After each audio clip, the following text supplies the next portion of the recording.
Shalom. First and foremost, I want to say all praise, honor, and glory due to Yahweh, Ba'ashem, Yahweh Shai, Barakatah Yahweh, Barakatah Yahweh, Barakatah Yahweh Shai, Barakatah Yahweh Shai, Barakatah Yahweh, Barakatah Yahweh, Barakatah Yahweh Shai, Barakatah Yahweh Shai, Barakatah Yahweh, Barakatah Yahweh, and Barakatah Yahweh Shai. Barakatah Yahweh Shai. Also, we send double honors to the elders and the apostles of Great Millstone who rule well and who taught us this truth. We also send salutations to the hopeful elect that's out there pushing this word and faith, present their bodies as a living sacrifice, as the scriptures say. And shalom to the few sisters that listen to us, as well as the brother Yarmai from the Great Millstone Chicago camp, and the brother Lahab, also from the Great Millstone Chicago camp. Basically, we finna stump a quick little mud hole, throw a boot party on these damn coons that basically believe all the 12 tribes of Israel is black. Alright, with this, cause them same niggas using the name Jesus, them same niggas tell you that the white man can make it. Them same niggas tell you that Japheth is the white man. Them same niggas are bugged out, man. So basically, we finna just get into a couple history, couple scriptures, probably go into some geography, and we gonna try to put this in a nutshell, like a 10-12 minute nutshell. So enough of running my mouth. Lahab, go straight into the scriptures, brother. This is 2nd Ezra chapter 13, verse 39. It says, "Whereas thou sawest that he gathered another peaceable multitude unto him. Those are the 10 tribes which were carried away prisoners out of their own land in the time of Hosea the king, whom Salmanessar the king of Assyria led away captive, and he carried them over the waters, so they came into another land." Which proves the Bible's history. Salmanessar the king of Assyria actually existed. All right, and he's in your secular world history world books. And he said he carried them away captive. But go ahead. But they took this counsel among themselves, that they would leave the multitude of the heathen and go forth into a further country where never mankind dwelt. And that's the land that we call America today. And that explains how the Latinos and the Native Americans, who are Israelites, came into the Americas. Go ahead, Lahab. It says that they might keep their statutes, which they never kept in their own land. Because when you read into the history of the Northern Kingdom, they was going off, and then they got started with Jeroboam, and then they started going off, man. But when you read books like Lost Tribes and Promised Lands, I think that's by Ronald R. Sanders, all right, he tell you how when he came over here, I think he seen the Cubans, other Native Americans, things like that, how they was keeping the commandments, man. They was keeping the Passover and things like that. Even the lost lunar stones in New Mexico, man, with the ancient Hebrew on them, man. Go ahead, man. Says, "And they entered into Euphrates by the narrow places of the river. For the Most High then showed signs for them, and held still the flood." Right, not that damn Barren Straits myth. And how did they know about this path? We gonna get it. "Till they were passed over. For through that country there was a great way to go, namely of a year and a half. And the same region is called Azareth." And that's called America. All right, and they knew that because in the ancient world, they knew about how King Solomon and Hiram sent the ships and the navies over here to come get things and bring them back to Solomon. Now, mind you, it said that trip took a year and a half. Keep that in mind, you simple Negroes. Go ahead and Spigrows. Because y'all don't believe y'all Israelites either. You fucking spiggers. Go ahead. This is 1 Kings chapter 10, verse 22. "For the king had at sea a navy of Tarshish with the navy of Hiram. Once in 3 years came the navy of Tarshish, bringing gold and silver, ivory, and apes, and peacocks." Right, and peacocks go into turkeys, which are only indigenous into this land right here. All right, so they had to be in this land. He said once in how many years? 3 years, right? 3 years. Exactly. So going back in the 2nd Ezra, the 13th chapter, and I think that's the 45th verse that the brother read, it said a year and a half. Why? Because the Northern Kingdom went there, one-way ticket. They went there, these Hamites that Solomon had sent over here, that's a two-way round trip. It took 3 years altogether. All right? But we're going to go into Genesis, read Genesis 49 and 1. Yes, this is Genesis chapter 49, verse 1. "And Jacob called unto his sons and said, Gather yourselves together, that I may tell you that which shall befall you in the last days." So, in the last days, all right, and we know that the last days started when the Lord Yahweh Shai died and rose, pursuing the Hebrews, the 1st chapter. Those are the beginning of the last days. These are the end of the last days. Go ahead. Gather yourselves together and hear, ye sons of Jacob, and hearken unto Israel your father.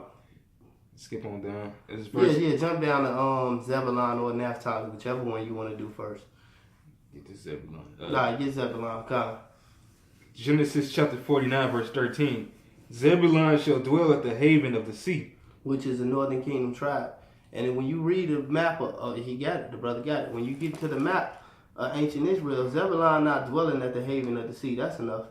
Zebulun what dwelling at the haven of the sea. They can look up the map for their damn selves since they know every damn thing. Right. All right.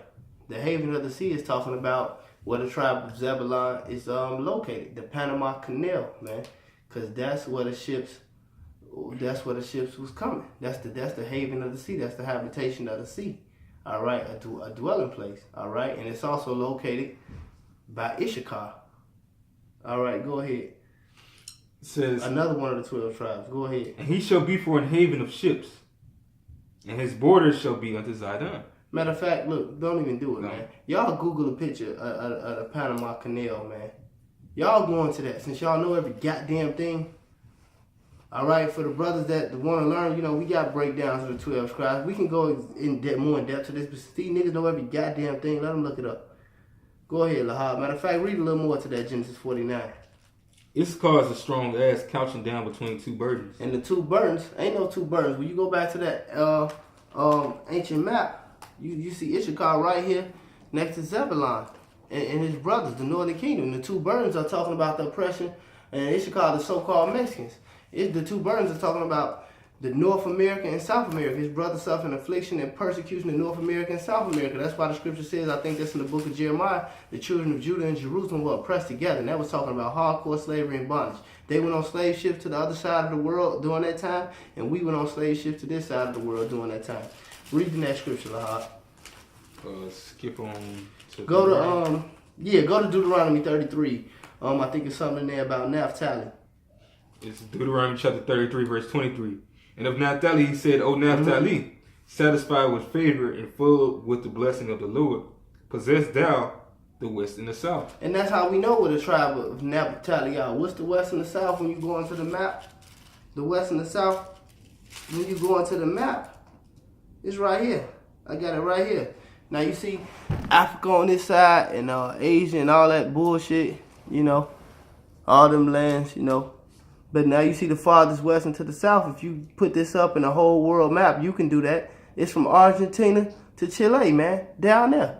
That don't fit where Naphtali was dwelling in the ancient world. The west and the south, that don't fit that. It fit what should be for the sons of Jacob in the latter days. That was it on that? Yeah. Come, find me that scripture. The children of Judah and Jerusalem were oppressed together. Because that's all I'm really getting to. You know, we just gonna sprinkle a little sauce on them, and that's the spirit. Because we had went to that in the class a couple weeks ago with the brother Southside Mike. His page, the Moors of Israelites, the God Mike Collins, the brother Matati of GMS Feed the Flock. All right, we had actually went into some of that Genesis to 49 the other week ago. You know, just meditating in the spirit. Go ahead. This is Jeremiah chapter 50, verse 33. Thus saith the Lord of hosts, the children of Israel and the children of Judah were oppressed together. They were oppressed together, and that's why the Latins went into slavery. That's why do you think the so-called Mexicans speak in Spanish? Because of that. Because of Deuteronomy 28. Send a king against you. I will send a nation against you whose tongue thou couldn't understand, man. That's the prophecy, man. That's why. Go ahead. They were oppressed right along with us. That's why we speak in English. That's why they speak in Spanish. They got conquered by the conquistadors. We got conquered by the British and the French. They got conquered by the Spaniards. That was prophecy. All Edomites, by the way. Go ahead. It says, and all that took them captives held them fast. They refused to let them go. And they still ain't let us go.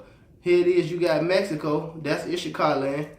But they in captive in their own land, living poor as hell, and they come to America, which you want to screw over a little bit, and they come over to America, and with the border patrol shoot them down right now, man, because they didn't let them go. Go ahead. Unless it's that on that. Yeah, get Revelation 11 and 8 real quick. Real quick. Because we going to make this quick, man. You black power niggas are done, man. Like I said, we ain't going to get too in depth. Go ahead.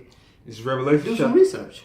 Revelation chapter 11, verse 8. And their dead bodies shall lie in the street of the great city, which spiritually is called Sodom and Egypt. Which is spiritually called Sodom and Egypt. Go ahead. Where also our Lord was crucified. Our Lord was crucified in Israel. So break that down. That's talking about sweet white Jesus. Them crucifying his name, them crucifying his image. And who did they push it on? They pushed it on the Latins and Native Americans. And they also pushed it on the Negroes at the same exact time. Go ahead.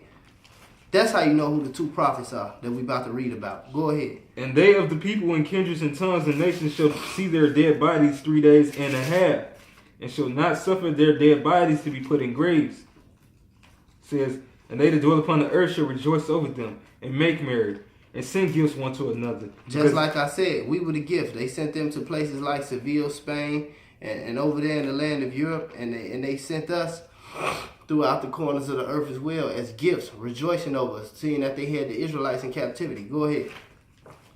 It says, because these two prophets tormented them that dwelt on the earth, and after 3 days and a half, the spirit of life from the Most High entered into them, and they stood upon their feet, and great fear fell upon them which saw them. Mm-hmm. And they heard a great voice from heaven saying unto them, come up hither. And they ascended up into heaven in a cloud, and their enemies beheld them. Exactly.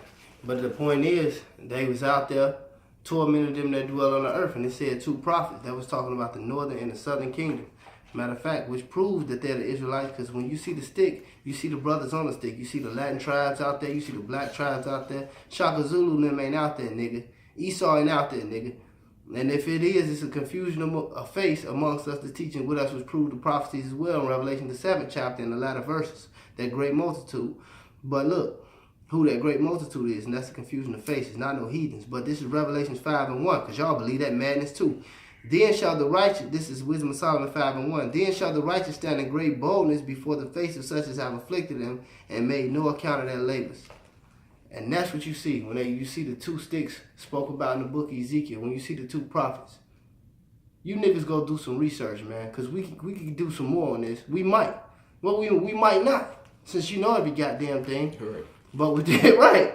But with that being said, all praises, honor, and glory due to Yahweh, Ba'ashem, Yahweh Shai. Double honors to the elder apostles, to the hopeful elect. Shalom. I hope we brought a little edification out and broke a couple of these urban nigga myths. Shalom. Shalom.